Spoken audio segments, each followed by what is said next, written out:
Welcome to the counselor's office. I'm Mr. Gaming Counselor Scholars. Sorry for the delayed video. The video I had recorded had no sound on it, so I'm going to have to do a completely different video because I'm not redoing the same video from yesterday. Just to update to the channel, we're getting prepared to go back to work this week, and so things are slowing down. Live streams will be slowing down to just maybe a couple hours each day. Work is taking over. I kind of warned you all about this, saying, hey, some of the behavior of the channel with the constant live streaming would slow down, and here we are. But I will be live streaming, just not to the extent that I was over the summer, because summer break's over. That's right. School's no longer out for the summer. We are now going back into session. I don't know. I was trying to say that like musically, not happening when I just woke up. Anyways, talking about doing things musically, we're reacting to a video called, which is very interesting, called Players Are Quitting. Well, it actually says, this looks really bad. The sad state of Destiny 2's Edge of Fate, which is coming from Grind Hard Squad, which is interesting because this is a Warframe creator, someone who actually just mostly plays Warframe. And I've seen them. I've looked at some of their builds, them and Nightmare Frame. I have looked at in the past, so it's very interesting to see a Warframe's perspective. We're gonna jump in and see what it's all about. But yeah, players are quitting Destiny. That's for sure. Sense. Both scratch the Space Ninja itch. All right, let's refresh this. Destiny 2 and Warframe have been compared for years, and it makes sense. Both scratch the Space Ninja itch. Both live or die on... Okay, both definitely interact with space, but Destiny has never tried to be a ninja. That is just a Warframe exclusive situation. So no, that I don't know. That's interesting to make that comparison because they've never tried to do the same thing as Warframe. Warframe has always been ninjas. That's like been the premise, the Tenno, the dojo, etc., etc. Loot, builds, and how smooth it feels to fire a weapon and melt a room. Every time Destiny drops a big update, that same line pops up. This is the Warframe killer. Who? So let's be real for a second. Okay, no. Okay, I've never heard that. Now, that doesn't mean it's never happened. Let's just make it very clear. Let's be fair. Let's say I'm not saying it's never happened. I'm sure it does happen. Who's saying this? If you're going to make like statements like that, like I would like to know like who actually is who's staying, like put a comment on the screen at least to show that people like to give an example, because I've never heard that. What's the state of this so-called Warframe killer right now after the Edge of Fate update? I'll be honest with you. I was interested, like ready to buy interested. The Edge of Fate trailer hooked me fast. The tone. Was it the feet? The mystery, the way it framed the story gave me the same energy as Warframe's 1999 update. Damn, dude. Even when Warframe players are saying, yeah, Bungie copied Warframe. Bungie's Edge of Fate definitely copied Digital Extremes, and in some ways they did. Some ways the time travel.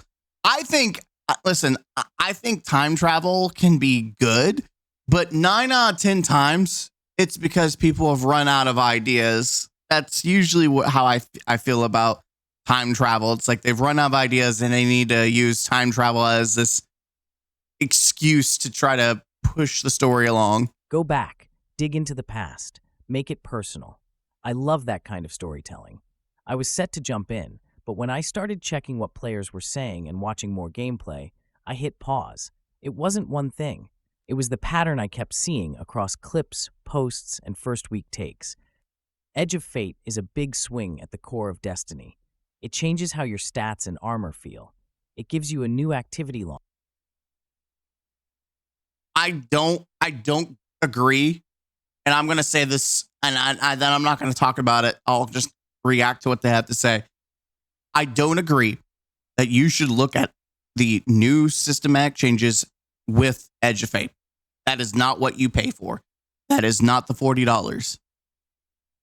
you can right now play the portal, which is free, grind up to 450 for free, get tier 5 armor with the new stat changes for free, and get some of the best weapons in the game for free.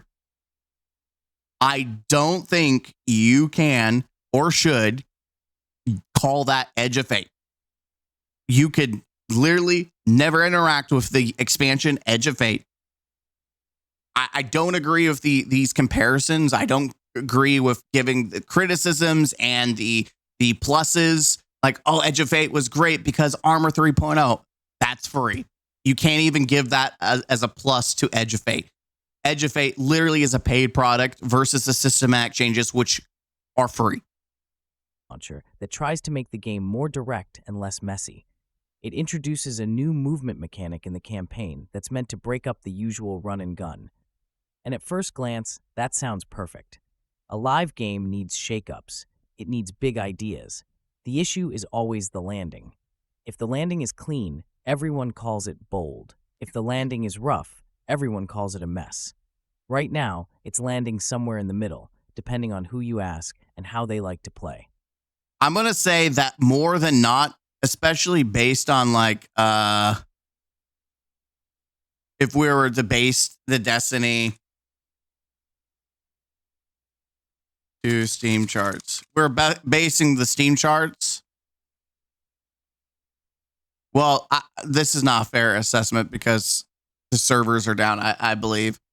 But at the peak, yeah, I mean, that is more than what you need to know. The fact that, yeah, it's not good. Like, that is not good for a new expansion. To be brutally honest, it's not.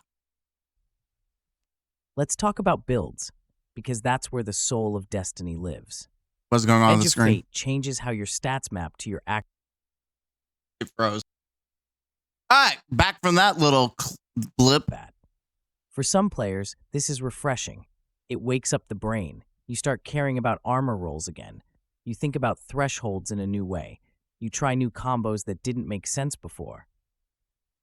For other players, it feels like homework. The muscle memory from the last couple of years doesn't perfectly translate, and your usual set-and-forget layout doesn't hit as hard.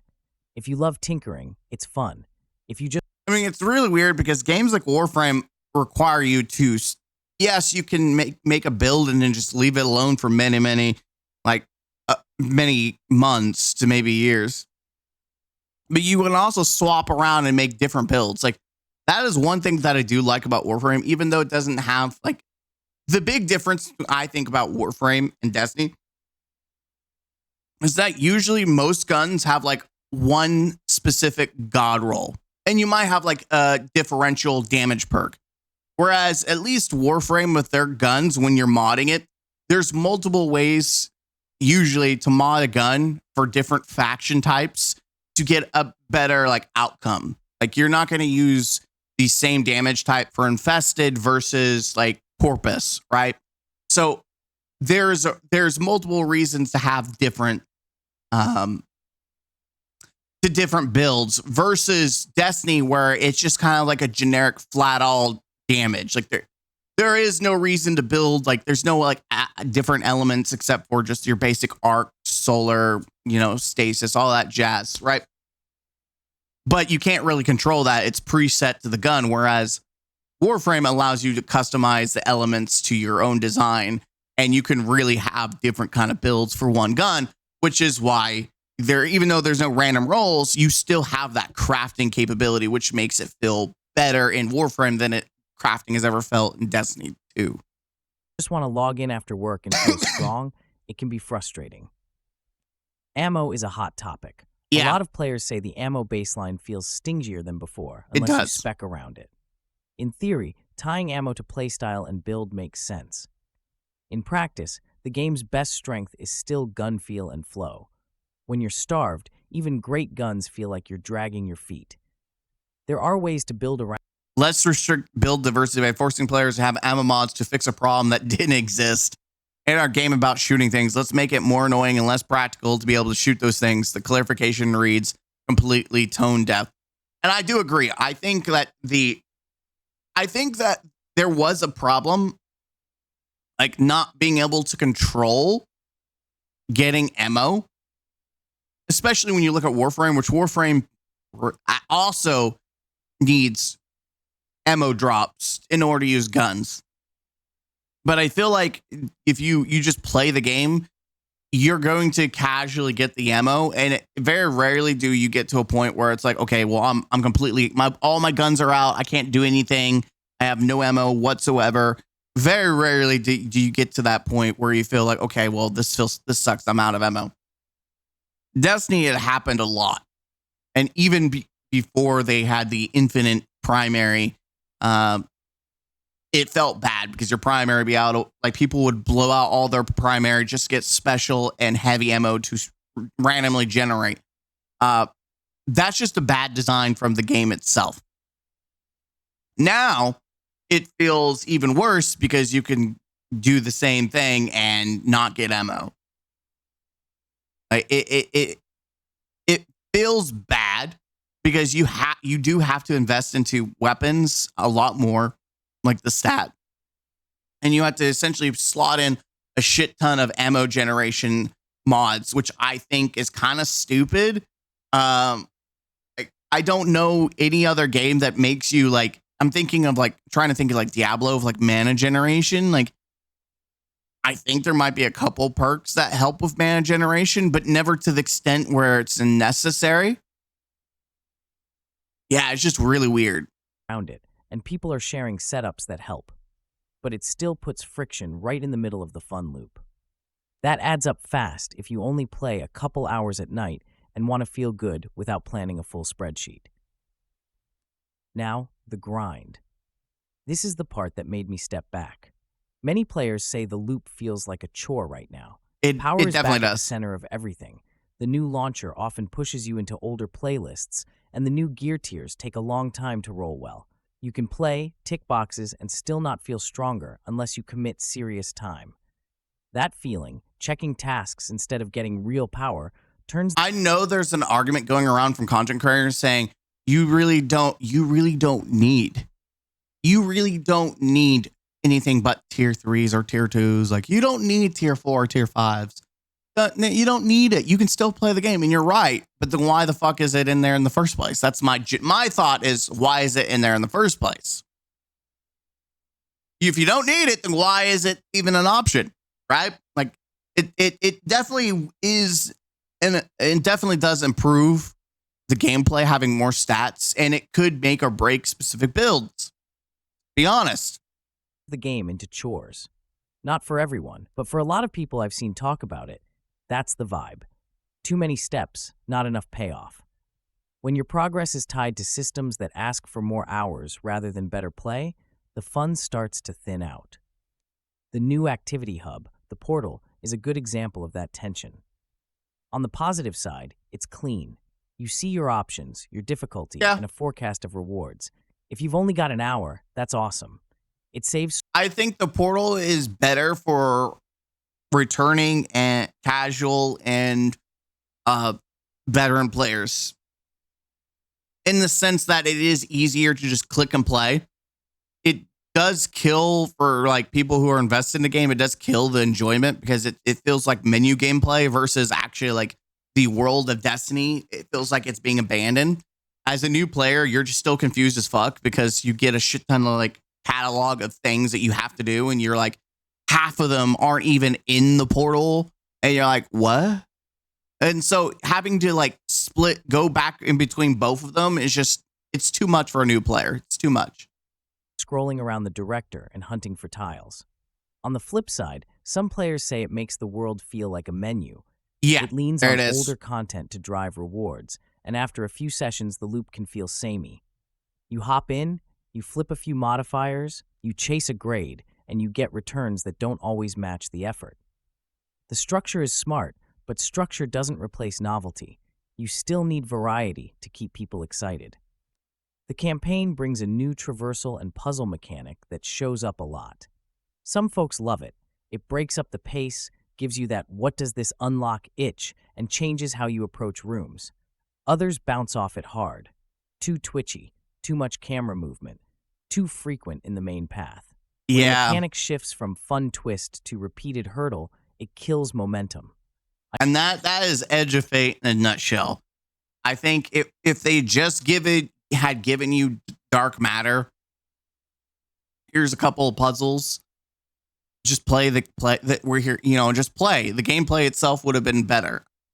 But it force fed so much dark matter. I think it was so stretched out that it was not enjoyable whatsoever. I saw plenty of players say they enjoyed it in short bursts, but didn't want it to be center stage. That's a fair take. A new spice is great. A full meal of that spice can be too much.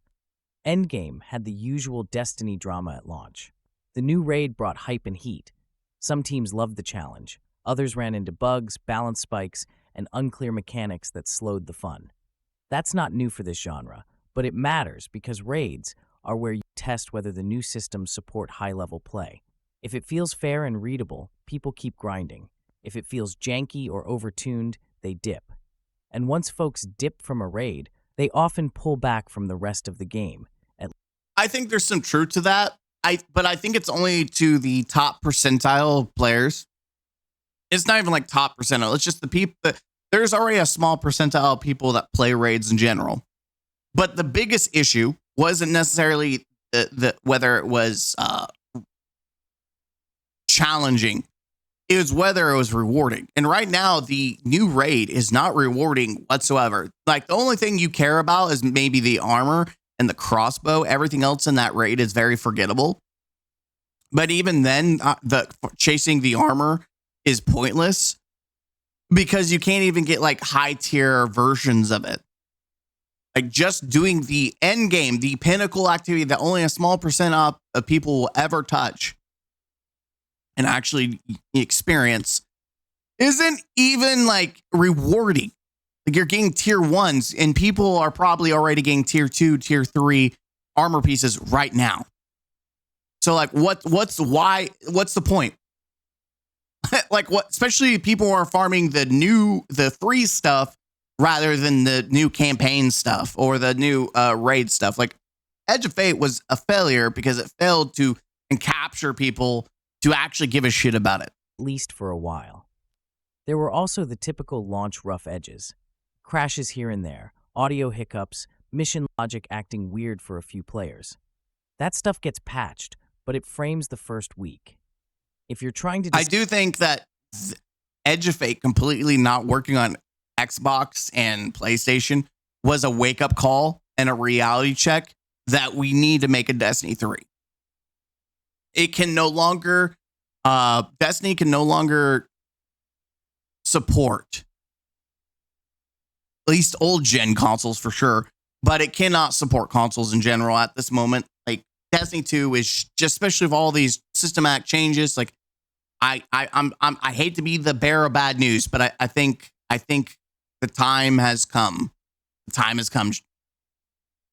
Decide whether to buy now or wait a bit. That first week is everything. For me, seeing those issues pop up next to the grind complaints told me to hold off and watch for fixes before jumping in. Not because I think the update is doomed, but because I prefer to play these things when the obvious paper cuts are smoothed out. Quick favor while we're here. If this kind of honest breakdown helps you, do me a solid and hit like and subscribe. It tells me to keep doing these straight talk videos, and it actually helps the channel reach more players who want the real picture, not just hype. Thanks. Back to the core question. Is Edge of Fate good? The answer depends on what you want from Destiny right now. If you want a more structured game that asks you to spec, plan, and grind toward a tight build, there's something here. I do think that Destiny as it is now has potential. Like, the new stats and the armor sets have potential, even though set bonuses right now are kind of pointless. They're good, but they're not like game breaking. And to be brutally honest, if I were to be, to be honest about it, I think that set bonuses need to be like exotics. Except how I would do it is you essentially need all 5 pieces to get the exotic bonus. So it's essentially like you're not wearing an exotic, but having all 5 sets pieces will give you an exotic bonus. and you can go like 1, 2, 3, right? You have a 2-piece, a 3-piece, and a 5-piece set. And then the 5-piece is the exotic, whereas the other two are like the weaker general set stuff that, okay, it's not game breaking. I think it would make armor a little more exciting, because right now it feels like Bungie's playing too safe with set bonuses. And I think that's going to make people not give a shit, because most of them are they're all right, but they're not like a must have. That's how it is. Crave easy power and quick payoff, it can feel like chores. That's the split I keep seeing. One group says the game finally feels new and deliberate. Another group says they're doing the same old activities for less satisfying rewards, and it's burning them out. This is where the Warframe comparison gets interesting.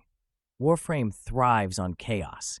It hands you tools, lets you stack systems, and watches you break the sandbox in creative ways. That's the fun.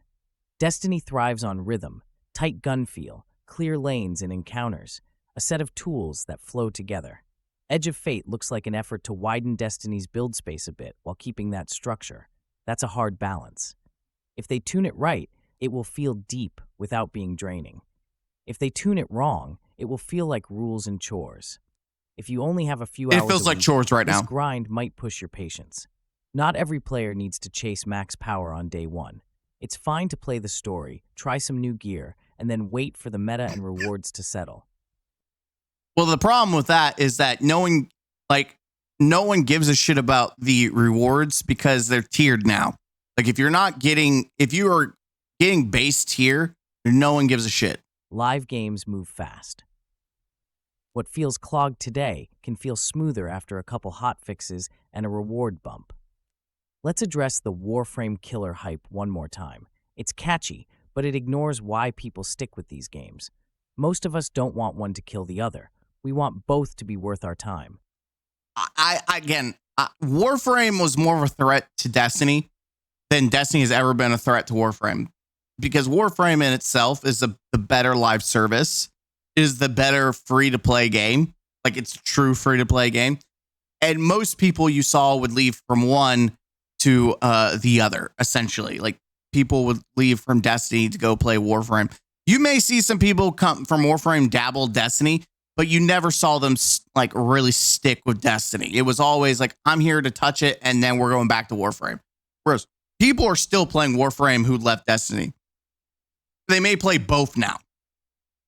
And they're not a one-for-one. Like, Warframe is not a Destiny killer. It is a competitor in the live service space and that competing for your time, but it's not like a one-for-one. Like, they're not both Space Ninja games. They bring two different experiences. They just have similar flavors, but ultimately they are different games. Warframe wins when you want wild builds and a power trip. Destiny wins when you want sharp gunplay and curated encounters. Edge of Fate doesn't change that truth. If anything, it puts it in sharper focus. You pick your mood, you pick your flavor. You can even play both and let each one reset your palette for the other.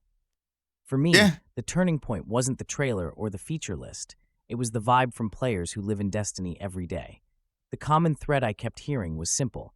The grind feels like work, not progress, not mastery. Work. Systems that demand more time. There is no skill in power progression. Seeing people run around with tier 5 armor there's no prestige to it. There's no skill involved. Don't let people delude you to think that, people are going to be like, oh my God, how prestigious. It's not prestigious. There's no prestige in tier 5 armor. It is not a skill gap. It's literally just how patient are you? Rather than more skill. Rewards that don't always respect the effort. And a core loop that often sends you back into familiar content to chase gear that only feels good after a long climb. That's the kind of thing that makes me wait a bit and see how the first month of patches and tuning shakes out. I'm watching a few things closely. I want to see ammo adjusted so baseline play feels generous again, with builds taking you from good to great, not starving to okay. I want the portal to keep its clarity but loosen up its repetition, whether that's through more activity variety or better rewards tied to the time you put in. I want the campaign mechanic used more like a spice and less like the whole dish. I agree. If they used it like Deep Sight in Witch Queen, I do think it would be a better experience. And I want to see endgame balance land in a place where raids and high-tier content feel tough but fair, not sticky or buggy. Another big factor is trust and momentum. Destiny just wrapped a strong story arc with its last expansion. That gave a lot of people a clean exit. Edge of Fate needed to light a new spark and make the grind feel rewarding fast. It did some things right, but the friction around power, ammo, and repetition is loud enough that many players are holding back. That's fixable. Reward sliders can move. Ammo values can shift. Comfort settings can improve. Variety can increase. If those changes come quickly, sentiment flips. If they drag, players drift to other games and reviews harden. Where does that leave us? Which is what we've seen. And here's the deal. More people are going to leave. Like once people get to 450 and then that all gets reset in like 3 months, people are going to leave. Especially when Borderlands comes out, people are going to play that. When Battlefield comes out, people are going to leave and play that. Will they leave completely? Probably not, but definitely they will be. They definitely will be changing their how they play Destiny up. I still think the swing is better than silence. I'd rather see a studio take risks than coast, but I also think risks need fast follow-through. Big systems need fast tuning, and players need to feel their time is respected. If Bungie leans into that, Edge of Fate could age well.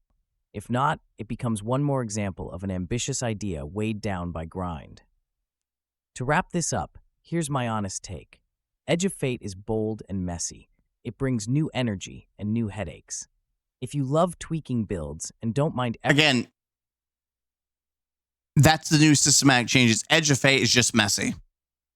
Effort before payoff, you could have a good time even now. If you want quick power and fresh content right away, you'll feel the chores. I was ready to buy off the trailer alone because the vibe lined up with the kind of story I love. But what I saw from the first wave of players made me stop and think. That's not a dunk, and it's not a defense. It's just me being straight with you. I want Destiny 2 to be great. I want Warframe to keep pushing. I want both games to challenge each other and make each other... I mean, let's be honest. I don't think Destiny is challenging Warframe. I don't. Warframe has been around since 2013. They haven't had to make Warframe 2, whereas Destiny had to make Destiny 2.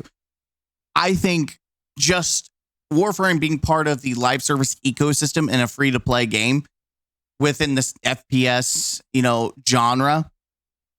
Nah, it's not really true like FPS, but you know what I mean. Like in the fantasy space genre.